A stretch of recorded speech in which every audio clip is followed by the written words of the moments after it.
प्रभाणा मद्योतकं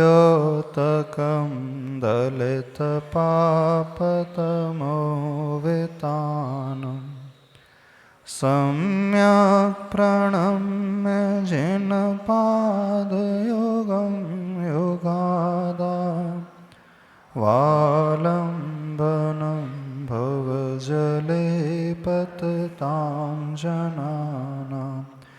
देवादिदेव श्री आदिम ब्रह्मादिनाथ भगवान की, देवादिदेव श्री चिंतामणि पार्श्वनाथ भगवान की, देवादिदेव श्री महावीर भगवान की, संत श्रोमणी आचार्य भगवान गुरुदेव श्री विद्यासागर जी महाराज की, पूज्य मुनिवर श्री श्री वीर सागर जी महाराज की जय। भक्तामर स्तोत्र का स्वाध्याय चल रहा था, लेकिन अभी प्रसंग महावीर भगवान के निर्वाण उत्सव का है। भक्ति चाहे हम आदिनाथ भगवान की करें अथवा महावीर प्रभु की करें, हमारे लिए सारे तीर्थंकर एक ही जैसे होते हैं। अंतरंग सबका एक ही जैसा होता है, अंतर सिर्फ बाहर में आ जाता है। जहाँ तक अंतरंग की बात करें तो भगवान का भी अंतरंग और आपका और हमारा भी अंतरंग एक ही जैसा है। यदि हम कह रहे हैं आदिनाथ और महावीर में कोई अंतर नहीं है, तो हम यह भी कह सकते हैं महावीर और जीव में भी, हम और आप में भी कोई अंतर नहीं है।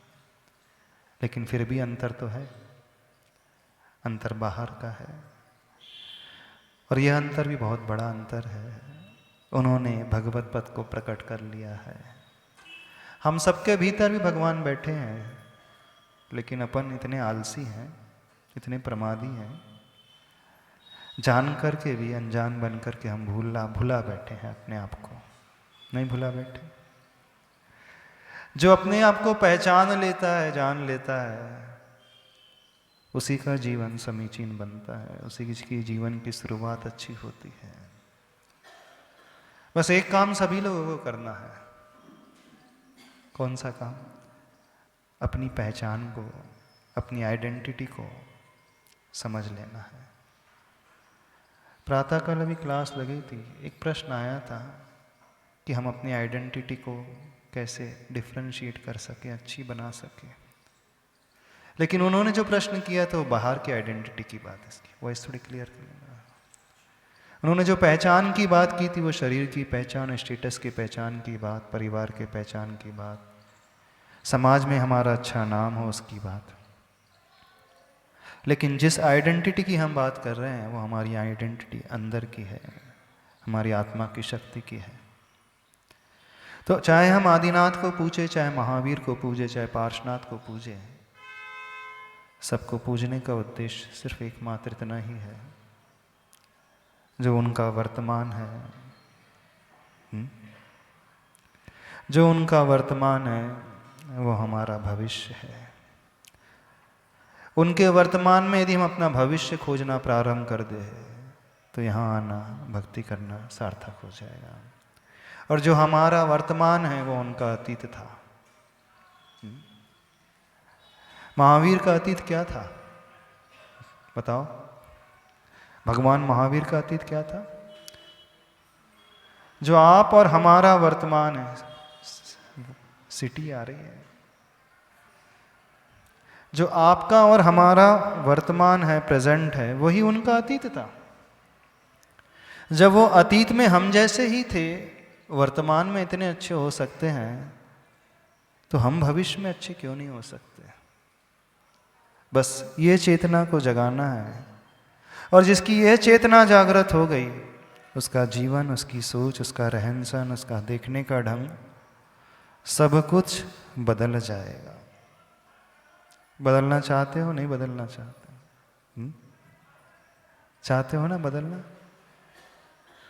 बस जब जब आप प्रभु को देखो, चाहे भक्तामर स्तोत्र पढ़ करके देखो, चाहे प्रतिमा को देखो, थोड़ा गहरी दृष्टि लाना सीखो, उस दृष्टि को अपने भीतर पैदा करना सीखो। उपयोग इधर लगा लो तो ज़्यादा अच्छा रहेगा। इस श्लोक का उच्चारण कर देते थोड़ा सा, उसके बाद बदल। लोगों का मन डाइवर्ट हो रहा है। भिन्नैव कुम्भगलदुज्ज्वल शोणिताक्त मुक्ता फल प्रकर भूषित भूमि भाग बद्धक्रमः क्रमगतं हरिणाधिपोपि नाक्रामतिक्रम युगाचल संश्रितम् ते। इस श्लोक में एक सबसे बड़ी, सबसे महान बात, क्रम युगाचल संश्रितम् ते आया है। क्रम का अर्थ है चरण, युग यानी जो आपके दोनों चरण हैं, अचल यानी वो पर्वत है, यानी जो आपके अचल पर्वत की भांति दृढ़ चरण कमलों का संश्रित यानी आश्रय ले लेता है, वही भक्ति अपने भीतर के भगवान को प्रकट कर पाता है। वही व्यक्ति भय से निर्भय की ओर जा सकता है। यानी अभी तक आपने कहो अथवा हमने कहो, अब भगवान के उन दोनों चरण कमलों का जो बड़े स्थिर हैं, दृढ़ हैं, उनका आश्रय सही ढंग से लिया नहीं। लिया है? कितने लोगों ने आश्रय लिया है बताइए। आश्रय लेने की बात आती है, हमेशा देखना वहाँ चरण कमलों की बात आती है। चरण कमलों का हम आश्रय लेना सीखें, उनकी भक्ति करना सीखें, चरणों को हम पूजना सीखें। कई बार हमें भगवान के चरणों से जो नहीं मिल पाता है, वो गुरु के चरणों से मिल जाता है, मिल जाता है। कई बार जो हम प्रतिमा से नहीं पाते हैं, वो आचार्य भगवान के चरणों से पा जाते हैं, पा जाते हैं, शायद ज़्यादा पा जाते हैं, ऐसा लगता है। क्योंकि जहाँ उत्साह का संचार उनके पास होता है, उनके पास जाने से होता है, वो उत्साह का संचार तो भगवान के पास आने से भी उतना नहीं हो पाता। ऐसा कितने लोगों का मत है? आपको लाभ गुरुवर के पास, गुरु के चरणों के पास जाने से होता है कि प्रभु के चरणों के पास आने से ज्यादा होता? किससे होता? भगवान के चरणों से, गुरु चरणों से। तो गुरु ज्यादा बड़े हो गए क्या प्रभु से? गुरु के चरण ज्यादा बड़े हो गए प्रभु से?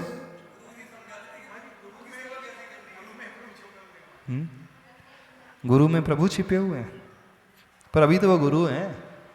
प्रभु तो हम में भी छिपे हुए हैं, प्रभु तो आप में भी छिपे हुए हैं। आपकी पत्नी में प्रभु छुपे हैं कि नहीं नवीन जी? हाँ, छुपे हैं? नहीं छिपे?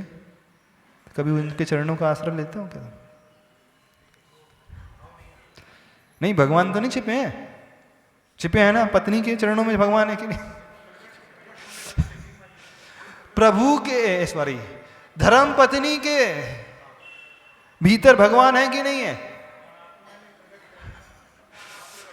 भगवान आत्मा है? है या नहीं? हमें तो ये बता दो आप तो पहले। है? कभी उनके आश्रय, उनके चरणों का आश्रय ले लो कभी। ये भगवान आत्मा, मैं आए नमस्कार कर रहा हूं, मैं अभिषेक कर रहा हूं, नहीं। हाँ, अभी तो वो अप्रकट है, प्रकट नहीं है। हाँ, गुरु में भी वो अप्रकट है, लेकिन बस प्रकट होने के करीब है। हाँ, चैतन्य प्रभु यदि मिल जाए तो उनके कंपैरिजन में फिर गुरु थोड़े छोटे पड़ जाते हैं। लेकिन चैतन्य गुरु मिल जाए प्रभु प्रतिमा के समक्ष तो शायद गुरु चरण भारी पड़ जाते, पड़ जाते। ऐसा तो नहीं उद्दंडता कहलाएगी यदि हम ऐसा कह रहे हैं तो? हाँ, उद्दंडता तो नहीं कहलाएगी। अंदर से बोलना आप लोग, क्योंकि भगवान के सामने बैठे हों, अपन भगवान को छोटा कैसे बना दें, गुरु को बड़ा कैसे बना दें। एक ये भय भी तो रहता है कि नहीं? भगवान के सामने गुरु को बड़ा कैसे कहा रहा व्यक्ति? कहना चाहिए कि नहीं कहना चाहिए? कि बराबर? नहीं, भगवान तो बड़े हैं, गुरु छोटे हैं, क्या कहें हम?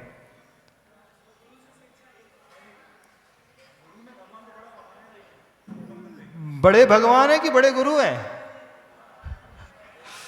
हाँ, कौन है बड़े? दोनों अपने बड़े हैं। तो छोटे कौन है? छोटे गुरु हैं कि भगवान छोटे? चलो ये सब पूछ ले। नहीं, छोटा भक्त है। अब जब हम गुरु और प्रभु की तुलना कर रहे हैं तब अभी भक्त को तो ला ही नहीं रहे। हाँ, गुरु बड़े भी हैं, गुरु छोटे भी हैं, प्रभु बड़े भी हैं। प्रभु बड़े ही हैं? नहीं, हम कह रहे प्रभु बड़े भी हैं, तो ठीक है। हाँ, यदि हम भी लगा दे तो फिर इसका मतलब क्या प्रभु छोटे भी हैं? हाँ, छोटे भी हैं, हम कह रहे हैं। अपने यहाँ तो अर्पिता अर्पित सिद्ध है, अनेकांत की शैली है, स्यादवाद की शैली है, हम जो चाहे कह सकते हैं, अपेक्षा बस लगाना पड़ेगा। अभी हम सिद्ध की अपेक्षा तो छोटे ही कह रहे हैं, लेकिन अब हम गुरु और प्रभु की जब बात कर रहे हैं, चलो उसी अपेक्षा को लेकर के चलो। हाँ? गुरु से प्रभु छोटे हैं कि बड़े हैं? ये ठीक नहीं लग रहा है। प्रभु से गुरु बड़े हैं कि छोटे हैं? अब ये प्रश्न थोड़ा भी ठीक हो जाएगा, बताना।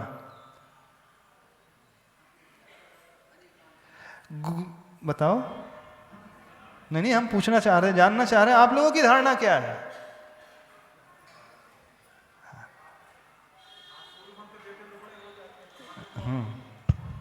नमस्ते महाराज जी। प्रभु तो बड़े हैं ही, लेकिन प्रभु की प्रभुता का भान जिनने कराया है, हाँ, इस दृष्टि से वह गुरु भी बड़े हैं। अब हम कह रहे हैं प्रभु से गुरु बड़े हैं कि नहीं है? चूंकि भावी प्रभु है इसलिए गुरु भी बड़े। चलो हम वर्तमान की बात कर रहे हैं, भावी की नहीं बात कर रहे अभी। चलो वर्तमान तो है ही नहीं, भावी की तो हम बात ही नहीं कर रहे, हम तो वर्तमान की बात कर रहे हैं। वर्तमान में गुरु प्रभु से बड़े हैं कि नहीं है? चैतन्य गुरु हैं और वही हमें रास्ता दिखा रहे हैं, तो भी प्रभु की प्रभुता तो कम नहीं है, वो कंपैरिजन ही नहीं है। प्रभु की प्रभुता कम कर ही नहीं रहे, हम सिर्फ इतना पूछ रहे हैं, गुरु प्रभु से बड़े हो सकते हैं कि नहीं हो सकते? नहीं हो सकते। उन्होंने भान कराया है प्रभु का, इसलिए गुरु बड़े। भगवान से बड़े हैं?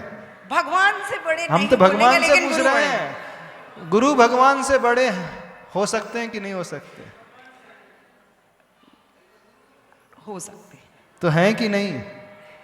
जब हो सकते हैं तो हैं कि नहीं? अभी हो सकने में तो फिर भी एक डाउट निकल जाता है, आप कहोगे भविष्य में हो सकते हैं। नहीं, वर्तमान की अपेक्षा से भी बोलेंगे। हाँ, तो गुरु भगवान से बड़े हो सकते हैं? बिल्कुल हो सकते हैं। हैं नहीं अभी? अब हैं, मान्यता है हमारी, जैसी जैसी धारणाएं होंगी, हमने जिसको जिस समय हमारा अभिप्राय जिससे सिद्ध होता है, हम उस समय उसे बड़ा बोल देते हैं। सीधी बात, जब हमें गुरु की अनुपस्थिति है और प्रभु समक्ष है तो प्रभु बड़े नहीं, अब तो प्रभु भी है गुरु भी, चलो दोनों की उपस्थिति सामने। हाँ, ये फिर इस सिद्धांत पे आएंगे तो बलिहारी गुरु आपकी गोविंदियो बताए। अरे डर क्यों रहे हो? जब उन्हीं भगवान ने कहा कि नमो सिद्धाणम बाद में बोलो, नमो रिंतरणम पहले बोलो। हाँ? उन्होंने क्या कहा? नमो रिंतरणम पहले बोलो, नमो सिद्धाणम बाद में बोलो। क्यों कहा? जबकि सिद्ध बड़े हैं, सिद्ध बड़े हैं ना, तो नमो सिद्धाणम पहले बोलना चाहिए। नमो रिंतरणम क्यों पहले बोलते हो आप लोग? भगवान को अपना स्टेटस मेंटेन करना था, अरियन भगवान को, है ना, मेंटेन करना था कि नहीं? अरे मैं तुमको सिखा रहा हूं तो मुझे पहले बोलो, मुझे पहले नमस्कार करो, ऐसा कैसा? महाराज श्री, वास्तव में तो प्रभु बड़े होते हैं, गुरु छोटे होते हैं, लेकिन हमने तो भगवान को देखा नहीं है, लेकिन जिन्होंने हमारा हित किया है, हम तो बस उन्हें ही भगवान। आपने नहीं देखा तो गुरु बड़े हो जाएंगे? यदि हमारे हित की बात, यदि हंस नहीं दिखेगा तो बगला हंस हो जाएगा क्या? हम तो उन्हें ही चलता फिरता भगवान मानते अपना। हाँ, यदि हंस ना नजर आए आपको तो बगला हंस हो जाएगा, हो जाएगा ऐसा? मान्यता तो हमारी होती है, श्रद्धा का मान्यता विषय तो हमारी होती आप है। 2 और 2 5 बोलोगे तो 5 हो जाएंगे क्या?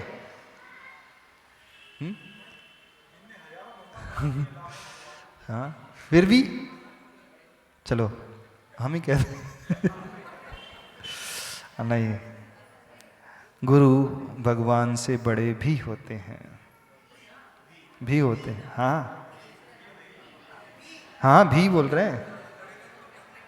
और गुरु भगवान से बड़े ही होते हैं, चलो हम ऐसा भी बोल देते हैं, इतनी हिम्मत कर देते। चलो हम ही लगा के भी बात कर रहे हैं, चलो ही समझा दें।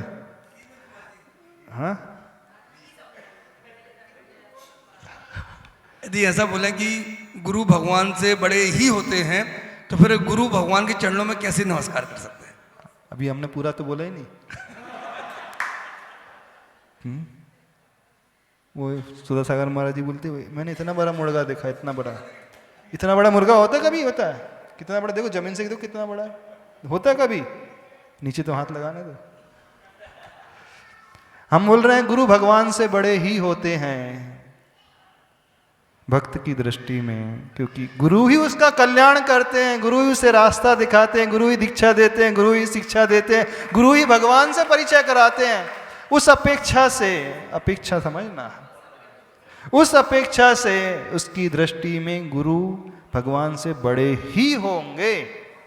लेकिन जब उस अपेक्षा को हम गौण कर दे तो प्रभु ही भगवान गुरु से बड़े ही होंगे। इस बात को समझना।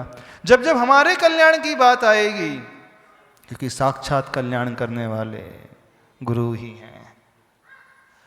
अरिहंत भगवान तो परंपरा से कल्याण करने वाले हैं। उन्हीं अरिहंत भगवान ने कहा है साक्षात कल्याण करने वाले सिद्ध नहीं है, साक्षात कल्याण करने वाले अरिहंत हैं। इस कारण पहले नमो अरिहंताणम बोलो। क्या बोलो? नमो अरिहंताणम। फिर बाद में नमो सिद्धाणम, जबकि 4 आघातिया कर्म बाकी अरिहंतों के, सिद्धों के तो 8 नष्ट हो गए। कितनी हिम्मत कर दी अरिहंत परमेष्ठी ने, सिद्धों को कितना नीचे ला दिया कि नहीं। और ये मंत्र अनादि अनिधन मंत्र माना जाता है, अनादिकाल से चला आ रहा है पंच परमेष्ठी वाला मंत्र, पंच नमस्कार मंत्र। सिद्ध परमेष्ठी के सामने उन्होंने कह दिया नमो अरिहंताणम पहले बोलो। कभी कभी सोचते हैं, विचार आता है, ये उद्दंडता जैसी लग रही है, नहीं लग रही है। और हर व्यक्ति हर परिस्थिति में नमो अरिहंताणम पहले बोलता है। हर परिस्थिति में नमोकार मंत्र जब भी बोलेगा, नमो सिद्धाणम से शुरुआत बहुत कम होता है, नमो अरिहंताणम से होता है ना शुरुआत। जब नमो अरिहंताणम से शुरुआत हो सकती तो नमो आयरियाणम से शुरुआत क्यों नहीं हो सकती? अब पंचम काल में अपन क्या कर दें? नमो आयरियाणम, नमो अरिहंताणम, नमो सिद्धाणम, नमो वज्जायाणम, नमो लोहे सवे साउडम। ठीक है, क्यों? अब हमने तो अरिहंतों को देखा ही नहीं, हमने तो आचार्य भगवान को देखा है। नहीं, हमने तो अरिहंतों को देखा ही नहीं। आपने किसे देखा है? पार्श्वनाथ भगवान को देखा कभी? किसने देखा? महावीर को देखा कभी? कभी देख लिया हो? आदिनाथ भगवान को देख लिया कभी? कहाँ देखा? मूर्ति देखी, जीवंत कहाँ देखा? जीवंत अवस्था कहाँ देखी? हमारे लिए तो उपदेश देने वाले मूर्ति कहाँ बोल रही है? आचार्य भगवान बोल रहे हैं। तो नमो उस अविवक्ष में यदि हम नमो आयरियाणम पहले बोल दे तो उद्दंडता मानी जाएगी? अरे उल्टा वैसा नहीं बोल रहे, ध्यान लगाने के लिए नहीं बोल रहे। अभी हमारे तो पश्चातानुपूर्व ध्यान की अपेक्षा है जो आप बोल रहे हैं, उल्टा सीधा जो बोल रहे हैं हम, वो तो ध्यान की अवस्था को मेंटेन करने के लिए, एकाग्र चित्तता लाने के लिए नमो लोहे सव्यसाणम, नमो अरिहंताणम, नमो आयरियाणम, नमो सिद्धाणम, नमो वज्जायाणम, कुछ भी बोल सकते हैं। उल्टा सीधा, उल्टा पुल्टा, आगे पीछे, तिरछा, सब बोल सकते हैं। लेकिन हमारे लिए कल्याणकारी कौन है? अरिहंत से बड़े कौन है? आयरियाणम, आचार्य परमेष्ठी। अब कोई फिर बोलेगा आचार्य श्री को तो हमने देखा ही नहीं है, हमने तो मुनि महाराज को देखा है। बोले हमारे लिए उपदेश किसने दिया? हर समाज में तो आचार्य श्री नहीं पहुंच पाते, कई समाज में साधु परमेष्ठी पहुंचते हैं। तो फिर वो बोलते हैं नमो लोहे सव्य साउडम पहले शुरुआत करो।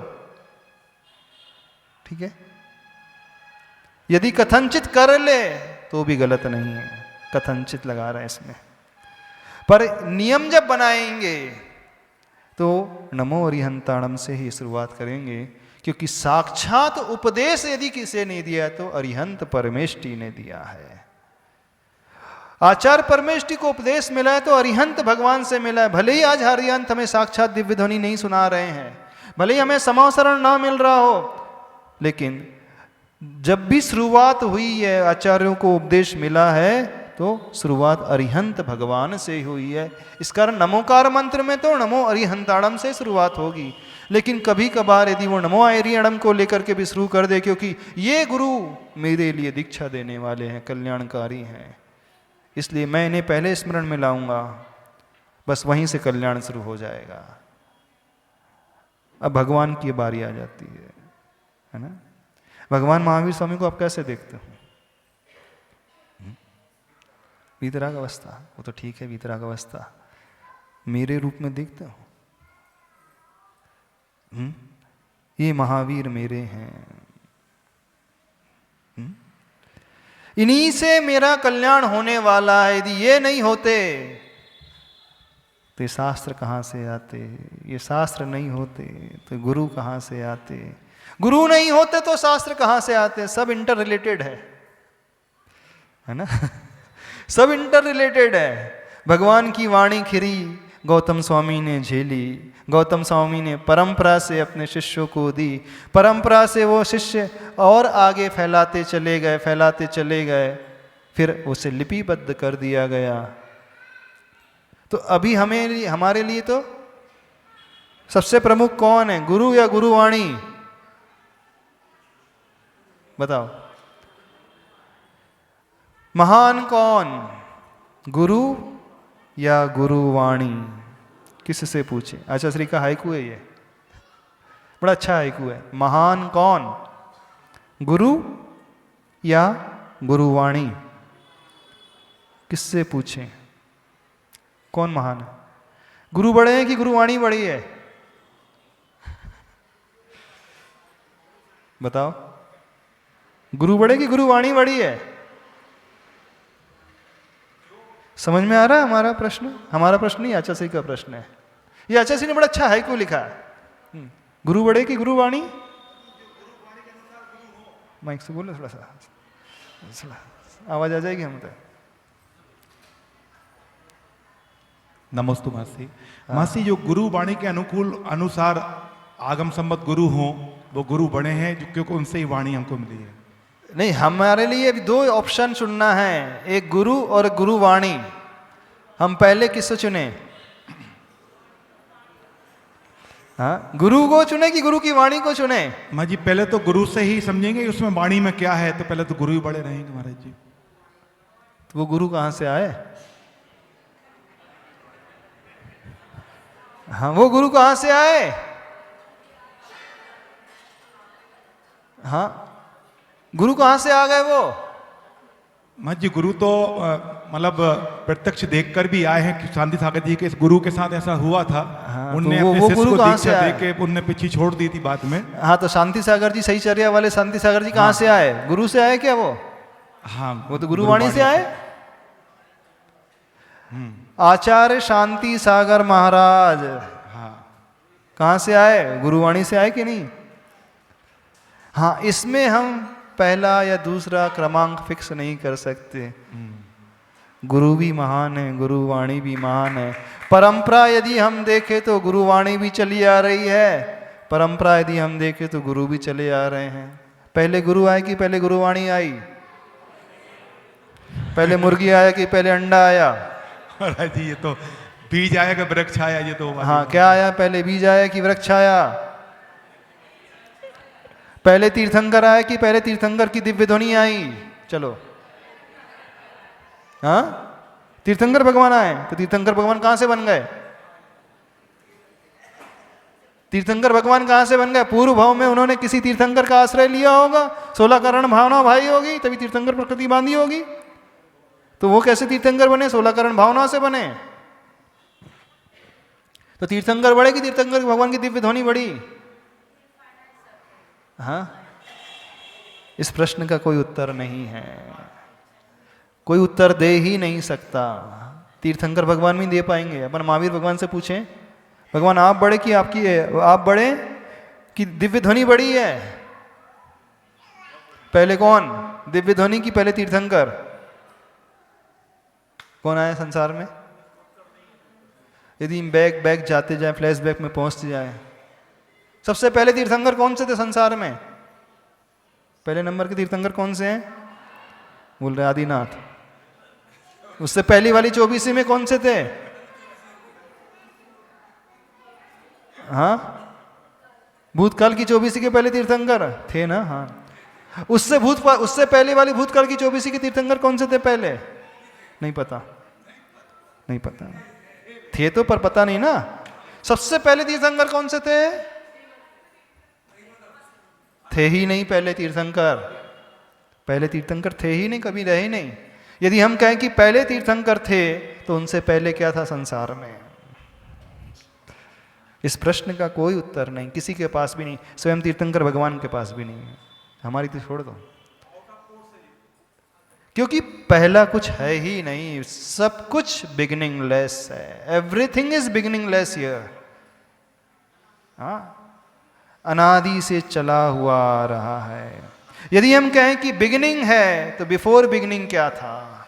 यदि हम कहें शुरुआत है तो शुरुआत के पहले क्या था? ऑल ऑफ सडन कहां से कोई आ गया? मोक्ष से टपक करके आ गए क्या? नहीं। तो इस प्रश्न का कोई उत्तर है ही नहीं। गुरु की गुरुवाणी बड़ी कौन? किससे पूछो जाए? जो भी है, कभी हमारे लिए गुरु बड़े हो जाएंगे, कभी हमारे लिए गुरुवाणी बड़ी हो जाएगी। जब गुरु की अनुपस्थित रहेगी तो गुरुवाणी ही हमारे लिए बड़ी हो जाएगी, और जब गुरु हैं तो गुरु बड़े हो जाएंगे। अरिहंत भगवान महावीर भी हमारे लिए परम गुरु की श्रेणी में ही आते हैं। महावीर भगवान भी परम गुरु की श्रेणी में आते हैं। इस कारण परम गुरु की श्रेणी में आते हैं क्योंकि हम उनके शासन काल में जी रहे हैं। हाँ, वो आध्यात्म की विवक्षा लगे। अभी तो हम किसके शासन काल में रह रहे हैं? भक्ति कभी भी आत्मा गुरु को नहीं स्वीकारती है, भक्ति तो पर गुरु को स्वीकारेगी। हम किसके शासन काल में रह रहे हैं? महावीर भगवान के। और गुरु की अपेक्षा देखा जाए तो किसके शासन काल में रह रहे हैं? क्यों, अभी किसका शासन काल चल रहा है? आचार्य गुरु विद्यासागर महाराज जी शासन काल। क्योंकि उन्हीं से हमने दीक्षा ग्रहण की है, उन्हीं से आप लोगों ने व्रत ग्रहण किए हैं, उन्हीं का उपकार आपके ऊपर हो। एक बात याद रखना जीवन में, जिसका उपकार हमारे ऊपर है उन्हें कभी नहीं भूलना, उन्हें कभी नहीं भूलना। भले ही कुछ भी हो जाए, कैसा भी क्यों ना हो जाए, उन्हें कभी विस्मरण नहीं करना। तो एक तरफ भगवान महावीर है, उन्हें कभी विस्मृत मत कर देना, कभी विस्मृत नहीं कर देना भगवान महावीर को। और ऐसे ही आचार्य भगवान गुरुदेव श्री विद्यासागर महाराज जी को कभी भी विस्मृत न करे कोई, क्योंकि उन्हीं का उपकार, उन्हीं का दिया हुआ सब कुछ है। हम उस उपकार को पहचाने, समझें। अब आज हम क्या कर रहे हैं बताओ, कैसा जीवन जी रहे हैं? आज एक बात कहना है, गुरु के उपकार का बदला चुकाना है। चुका सकते हो? नहीं चुका सकते।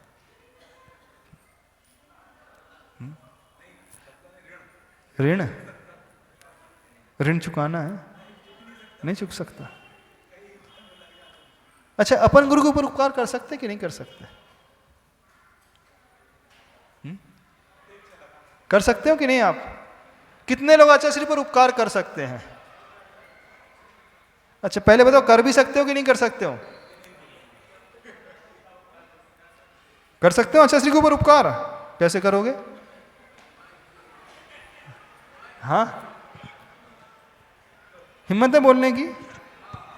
अच्छा, भगवान महावीर के ऊपर उपकार कर सकते हो आप? महाराज श्री नमस्तु। गुरु का उपकार हम उनकी आज्ञा को मान के, उनकी बात मान कर उनका उपकार कर सकते हैं। हाँ, आचार्य पूज्य पाद स्वामी जी सरवार सिद्धि ग्रंथ में कहते हैं, गुरु ही हम पर उपकार नहीं करते, हम भी गुरु के ऊपर उपकार कर सकते हैं। प्रभु ही हम पर उपकार नहीं करते, हम भी प्रभु के ऊपर उपकार कर सकते कब? जब हम प्रभु और गुरु की आज्ञा को अक्षरशः पालन करने लगेंगे। तो समझना वो धर्म परंपरा हमेशा चलते चले जाएगी, वो जीव दया की परंपरा हमेशा चलते चले जाएगी, वो आत्मा के कल्याण की परंपरा हमेशा अनवरत रूप से चलते रहेगी। वह कब रुक जाती है? जब हम उनकी आज्ञा का उल्लंघन कर जाते हैं।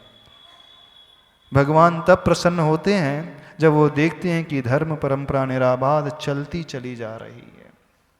तो आप लोग भी आचार्य के ऊपर उपकार कर सकते हो। आचार्य हमारे ऊपर उपकार कर रहे, ऐसा नहीं है। हम भी आदिनाथ भगवान के ऊपर उपकार कर सकते हैं, आचार्य मानतुंग स्वामी जी के ऊपर उपकार कर सकते हैं। कैसे?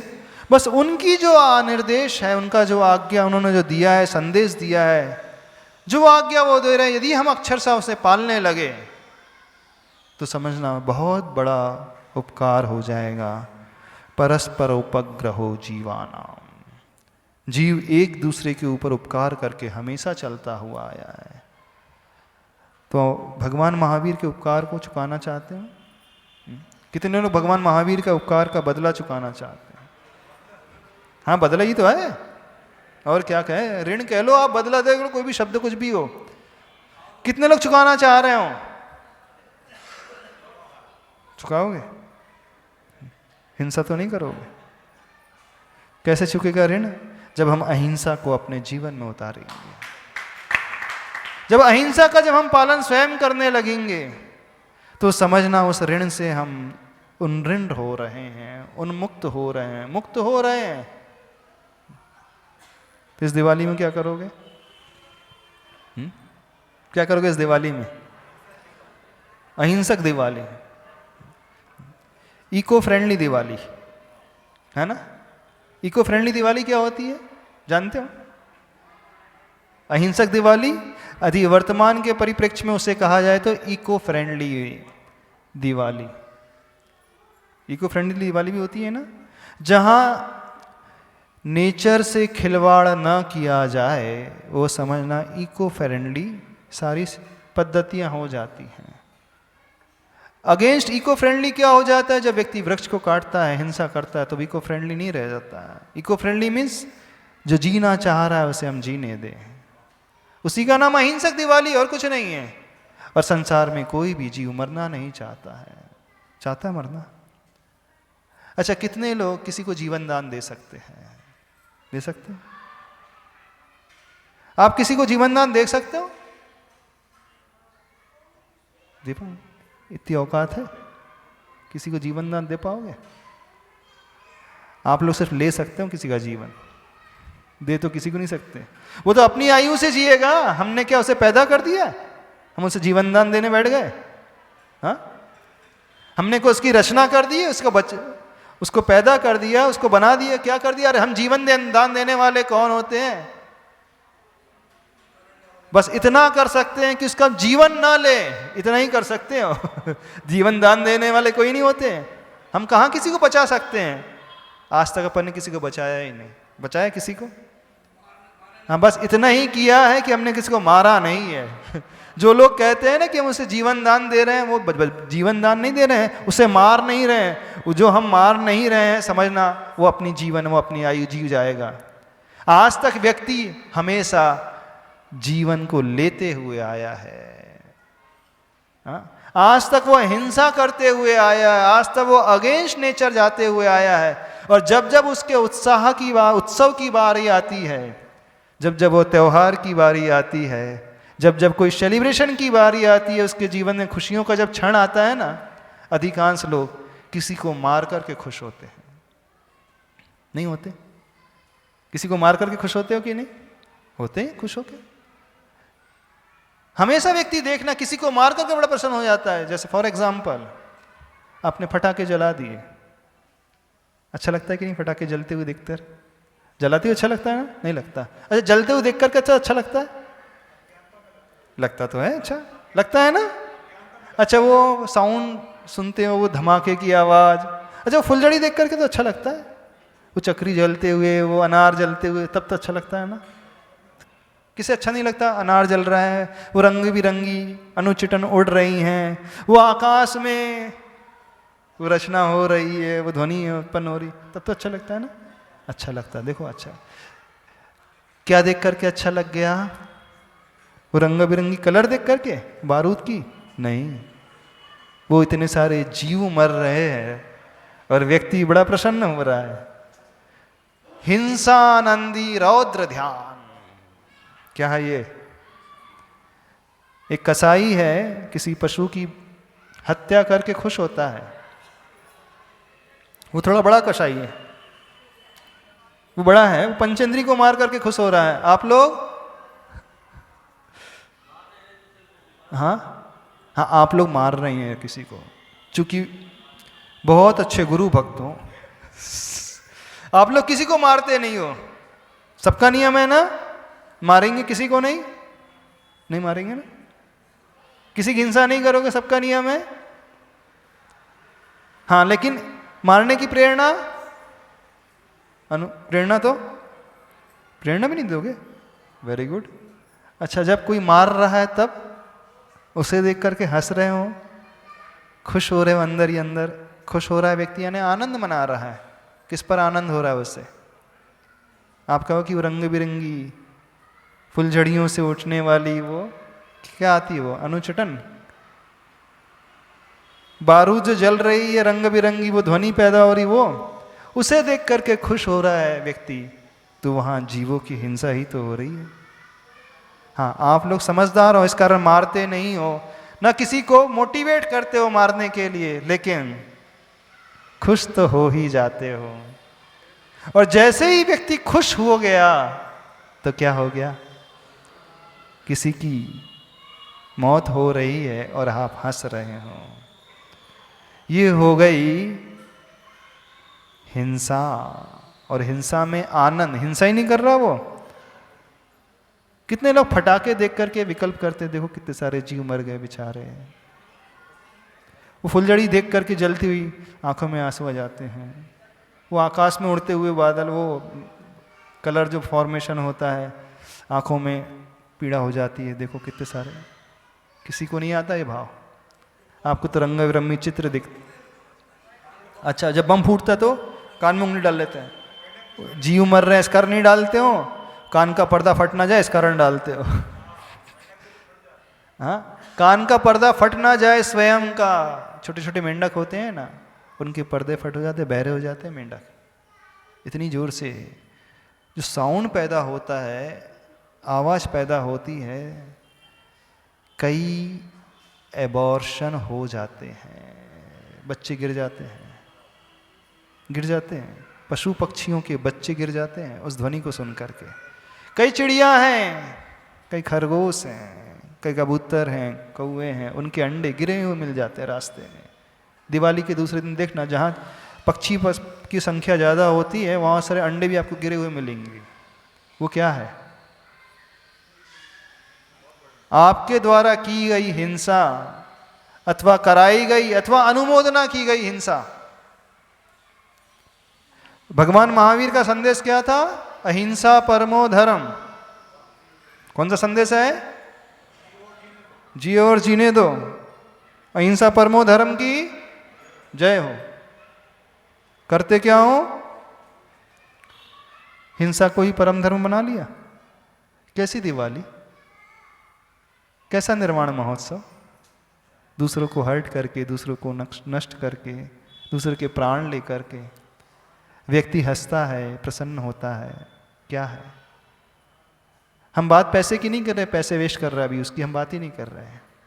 यदि थोड़ा सा भी अहिंसा का भाव भीतर है, थोड़ा सा करुणा का भाव भीतर है, अनुकंपा यदि पाल सकते हो, पालते हो, किसी के कटते हुए हाथ को देख करके यदि आपका हृदय रोता है, किसी की जलती हुई आंखों को देख करके यदि आपकी आंखों से आंसू आ जा रहे हैं, तो समझना आपके भीतर संवेदना है। ये नहीं है तो आप में और पत्थरों में कोई अंतर नहीं। वो बेजान रहते हैं, आप चलते फिरते बेजान पत्थर हैं, और क्या है? यही है। यानी आज का माहौल कैसा हो गया है, व्यक्ति यही कार्य करते चले जा रहा है। अब देखना, एक व्यक्ति स्वयं फोड़ता है फटाके, जीव हिंसा करता है। एक प्रेरित करता है, एक अनुमोदना करता है। एक और कैटेगरी है, बहुत सारे फटाके वो बेचते रहते हैं, बेचते हैं ना, बिजनेस करते हैं। बोले बड़ी अच्छी मार्जिन मिलती है उसमें, मार्जिन बहुत होती है। बोले कई अहिंसक लोग क्या बेच रहे हैं? हथियार बेच रहे हैं पशु पक्षियों को मारने के। क्या बेच रहे हैं? कई लोग आकर के बाद में पछताते हैं, गुरुवर के पास आशीर्वाद देते हैं, आचार्य भगवान बच्चा ही नहीं हो रहा घर में, शादी हुए 10 साल हो गए, बेटा नहीं हो रहा, बेटी नहीं हो रही, संतान ही नहीं हो रही। जानते हो ये कौन लोग होते हैं? जो कई लोगों के संतानों को नष्ट करते हैं, उनको घात करते हैं, मारते हैं। ये वे ही लोग होते हैं जो पूर्व में अज्ञानता व सत्व जान करके ऐसी हिंसा कर जाते हैं, उसका परिणाम होता है भविष्य में वो भुगतते हैं। इस बात को लेकर के चलना। एक व्यक्ति स्वयं फटाके फोड़ता है, थोड़े से फोड़ेगा, एक लड़ फोड़ेगा, कुछ बम फोड़ेगा, कुछ फुलझड़ी जलाएगा, कुछ चक्री जलाएगा, कुछ अनार जलाएगा, कुछ इस प्रकार के।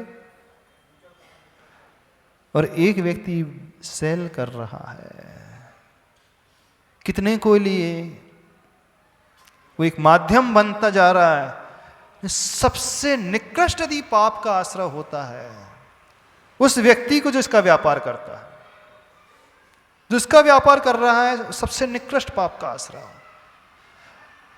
और जो समझदार होकर के कर रहा है, अहिंसक समाज का होकर के कर रहा है, जब वो अहिंसा परमो धर्म की जय जहां बोली जाती है, जी और जीने दो का नारा लगाया जाता है, वहां रहते हुए कोई व्यक्ति इस प्रकार का व्यापार कर रहा है, तो समझना ऐसे निधत्ते निकाचित कर्म का वो आश्रय करेगा, भवो भवो तक उसे भुगतना पड़ेगा। न केवल उसे भुगतना पड़ेगा बल्कि उनके परिवार के सदस्यों को भी भुगतना पड़ेगा। चंद लाखों रुपयों के लिए टर्नओवर बहुत अच्छा लंबा चौड़ा हो जाता है, कई सेविंग अच्छी हो जाती है। एक सीजन में 50 लाख बच कमा लेता है व्यक्ति जो होलसेलर होता है पटाखों का। उससे पूछो कितनी, बोले एक सीजन में, दिवाली के सीजन में क्यों में कितनी इनकम हो जाती होगी यहाँ पे? 50 लाख तो बचा ही लेता होगा जो मेन होलसेलर होता है, मेन डिस्ट्रीब्यूटर रहता है।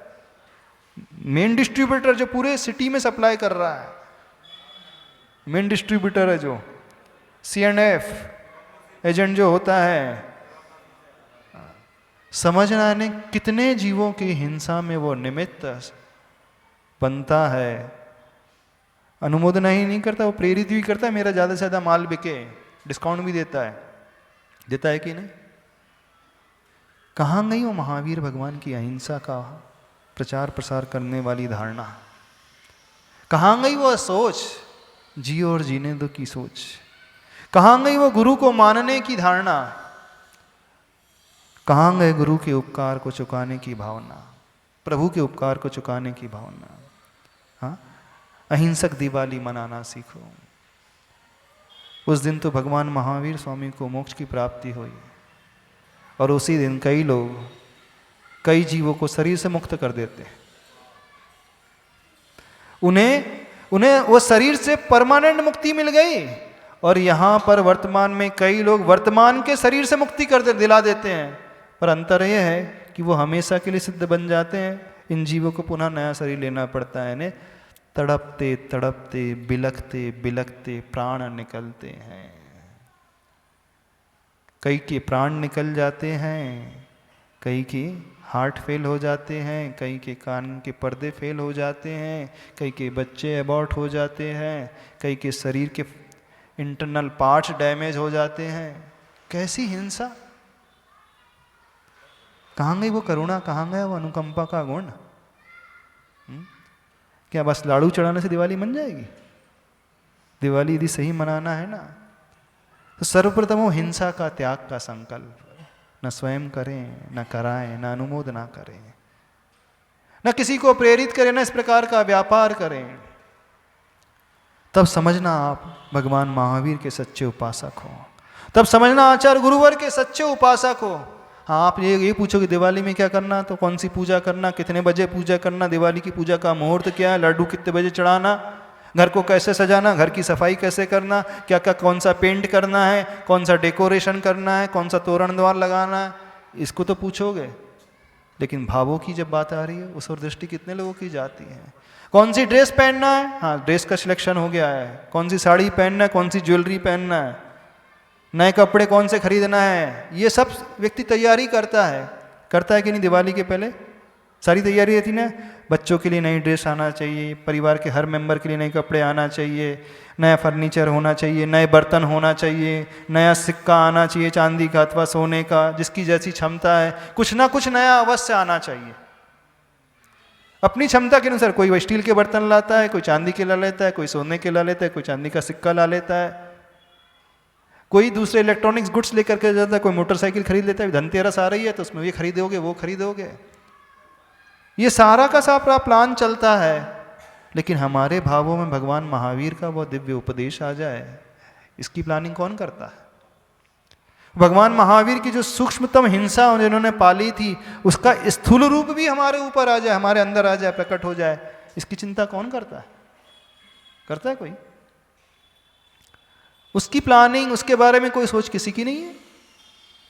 सब पुताई होना चाहिए, घर में पेंट होना चाहिए, बहुत अच्छी बात है, सजावट होना चाहिए, बहुत अच्छी बात है। घर की सजावट है, शरीर की सजावट है, कपड़ों की सजावट है। दिवाली में कभी आत्मा की भी सजावट होती है, ये सोचा है किसी ने? आत्मा का भी श्रृंगार होता है। शरीर का श्रृंगार तो बहुत करते हो दीपावली के दिन, घर का श्रृंगार करते हो, उस दिन आत्मा का श्रृंगार होना चाहिए। ये चिंतन कौन करता है? ये चिंतन सिर्फ महावीर भगवान करने वाले थे, और उनकी परंपरा में जो आचार्य भगवान गुरुदेव वो कर रहे हैं, जो उनका उपदेश मान रहे हैं, जो शिक्षा का पालन कर रहे हैं वो कर रहे हैं। लेकिन इस चिंतन की धारा को कौन लेकर के आता है बाकी श्रावकों में?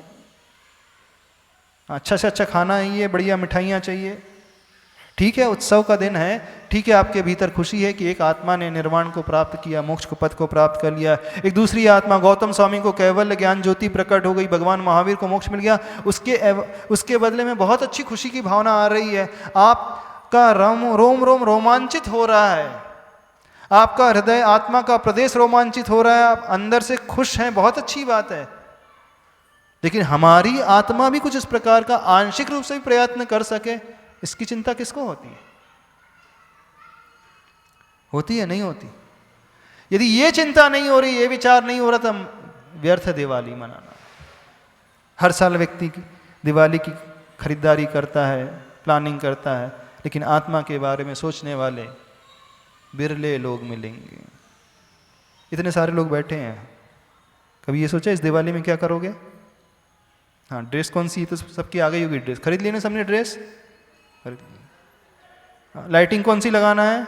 चाइनीज लगाना है, इंडियन लगाना है, दीपक कौन से लाना है? मिट्टी के लाना है, चांदी के लाना है, पीतल के लाना है, सिंपल वाले लाना है कि डिजाइन वाले लाना है? घी के दीपक, हाँ घी के दीपक होना चाहिए, 16 दीपक लगना चाहिए। लेकिन दीपक को गौण करके उस ज्योति को कितने लोग देखते हैं? उस दीपक से उठने वाली लौ को कितने लोग देखते हैं दिवाली में? अच्छा एक बात बताओ, इंपॉर्टेंस दीपक मिट्टी के दीपक का है कि इंपॉर्टेंस उस लौ का है, ज्योति का है?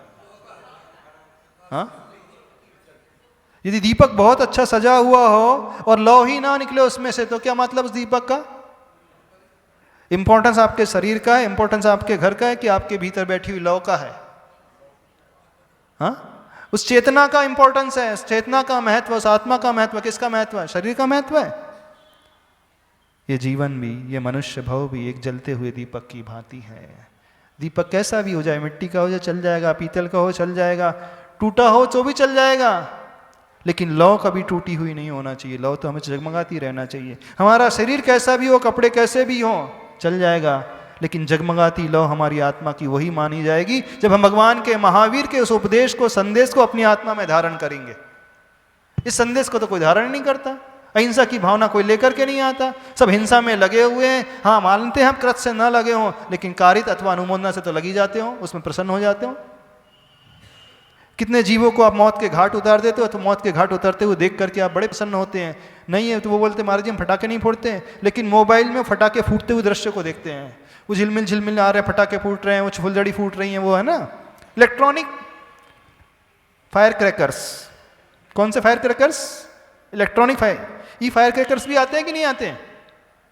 मोबाइल में ऑन करो, ई फायर क्रैकर्स आ जाएंगे, यानी virtual fire crackers, actual fire crackers नहीं है, फील लाइक फायर क्रैकर्स। वैसी ध्वनि पैदा होगी, वैसी रंग बिरंगी जो है उठती हुई ज्वालाएं दिखेंगी। हाँ, आपको लगेगा कि मैंने फटाकों को देख लिया है, अनुमोदना हो गई, पाप पूरा लग गया। बोलिए। महाराज जी, जो भी ये पटाखे इत्यादि आतिशबाजी का जैन होकर के भी व्यापार करते हैं, हाँ, तो ये तो पक्का है कि उन्हें अहिंसा का भान नहीं है। नरक की, लेकिन अगर हाँ, नरक की वो- तैयारी, नरक का रिजर्वेशन हो गया है।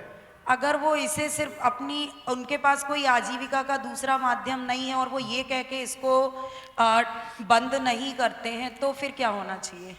देखो, व्यापार में होता क्या है, ट्रेडिंग होती है, बेसिकली वस्तु का विनिमय होता है, वस्तु को बेचा जाता है।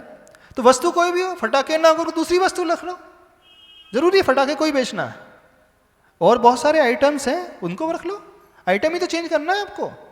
हाँ, एकदम से नहीं होगा, हम भी जानते हैं, थोड़ा संतोष गुण लाना पड़ेगा धीरे धीरे, लेकिन उस और सोच तो लेकर के आए कि हमें बदलना है ये व्यापार, हमें छोड़ना है ये व्यापार। ये व्यापार नहीं, मौत का व्यापार है, फटाकों का व्यापार नहीं, मौत का व्यापार है। काय का व्यापार कर रहे हो आप? जीवों की मौत का व्यापार कर रहे हो।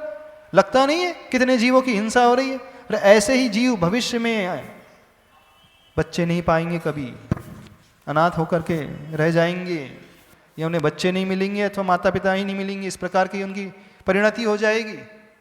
फटाके नहीं, मौत है साक्षात। कहाँ तो भगवान महावीर की शिक्षा और कहाँ आज का जीवन, कहाँ आपकी सुख सुविधाएं, कहाँ एंजॉयमेंट चल रहा है? अभी तो अपन फटाकों की ले ले, इतना ही कर लो, क्या करना है बताओ? आचार्य गुरुवर विद्यासागर जी को मानते हो गुरु के रूप में, तो आज हम इस दिवाली के दिन ये कहना चाहते हैं, महावीर भगवान के उपकार को चुकाओ। उन्होंने जो हम पर उपकार किया है, गुरुवर आचार्य विद्यासागर महाराज जी के उपकार के बदले को चुकाओ। कुछ उनकी आज्ञा को अक्षर सा मान करके, उनकी आज्ञा नहीं फटाके बेचने की, उनकी आज्ञा है जीवों की रक्षा की, जीवों को बचाने की, जीवों को रोजगार देने की है। जितने पैसे आप फटाकों में खर्च करते हो जलाने में, उतने ही पैसे किसी परिवार को दे दो, तब सही दिवाली मानी जाएगी, अन्यथा ऐसी चले जाएगी। हो जाएगा? हाँ बोलिए। अब वो शंका भी बाद में, अभी दिवाली वाला कर लेंगे अभी।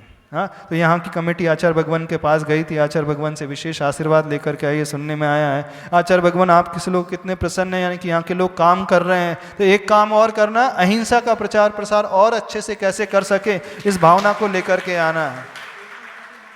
हाँ हाँ, तो भेजो ये सब, ये जाना चाहिए लोगों को। दिवाली सिर्फ बाहरी सजावट का नाम नहीं है, बाहरी शरीर श्रृंगार का नाम नहीं है, दिवाली आंतरिक श्रृंगार का नाम है, आत्मा के श्रृंगार का नाम है। तब अहिंसा पलेगी, तब हम सच्चे भक्त माने जाएंगे आचार्य भगवान के, महावीर प्रभु के। तब हमें दिखेंगे कि साक्षात हम भी भगवान बन सकते हैं। जो व्यक्ति इस प्रकार का व्यापार कर रहा है, इस प्रकार के कार्य कर रहा है, नहीं, वो अपने आप को नरक के रूप में नारकी के रूप में देख रहा है। वो अपने भीतर देखता है नहीं कि मेरे भीतर भगवान आत्मा बैठी है। क्या बैठी? कौन सी आत्मा बैठी है? नारकी आत्मा बैठी है। हो जाएगा? कुछ नहीं हो जाएगा। तो दिवाली में क्या करना है आपको मालूम है? 23, 24, 25 तारीख को धनतेरस से लेकर 14 और अमावस्या को 3 दिन की दिवाली मनाना है। प्रातः काल आकर के मनाना है यहाँ पर। ये सब बड़ी बहुत अच्छी है। 64 रिद्धि की जाप देना है, महामस्तक का अभिषेक करना है, 64 रिद्धि से सहित संपत्ति होकर के शांति धारा करना है। ये सब बहुत अच्छी बात है, लेकिन अंतरंग का विषय बनाना दिवाली को। हाँ नहीं, 3 दिन का प्रोग्राम तो यहाँ पर सेट है, आपको तो पूरा टाइम टेबल आ गया है, सबको मिल जाएगा। कलश स्थापना भी होगी 3 दिन के लिए, आप मंत्र जाप भी करेंगे और आपको वो धन भी मिलेगा। कौन सा धन? कुबेर वाला धन नहीं, अंतरंग का धन मिलेगा। अंतरंग का धन मिल जाएगा तो बाहरी धन वैभव अपने आप ही मिल जाएगा। गुरुवार का विशेष आशीर्वाद मिलने वाला है, तो ये लोग लेकर के आए वो विशेष आशीर्वाद 3 दिन के लिए, 23, 24, 25 के लिए मिलने वाला है। हो जाएगा? कर लोगे? तो दिवाली कैसी मनाओगे? Eco friendly Diwali. इस बार की दिवाली कैसी हो? Eco friendly Diwali. Say no to हिंसा, say no to fire crackers, say no to hard words, rash words, say no to everything which is hurting to other person. होना चाहिए ये भाव लेकर के आओ और कुछ करो। अच्छा, किसी की हेल्प करो, किसी के लिए मिठाई दो, किसी के लिए जीवन दान दो, किसी के लिए वस्त्र दो, गरीब के लिए उठाने के लिए, परिवार को उठाने के लिए। और नहीं कर सकते 1 महीने का राशन दे दो उनके लिए। इसी से सब कुछ हो जाएगा। समय हो रहा है रादर, समय हो ही गया, हो गया। हाँ बस, हाँ हाँ, तो ये मैसेज कन्वे कर देना आप लोग, ठीक है। आज इतना ही रखते हैं। बोले देवादिदेव श्री महावीर भगवान की जय।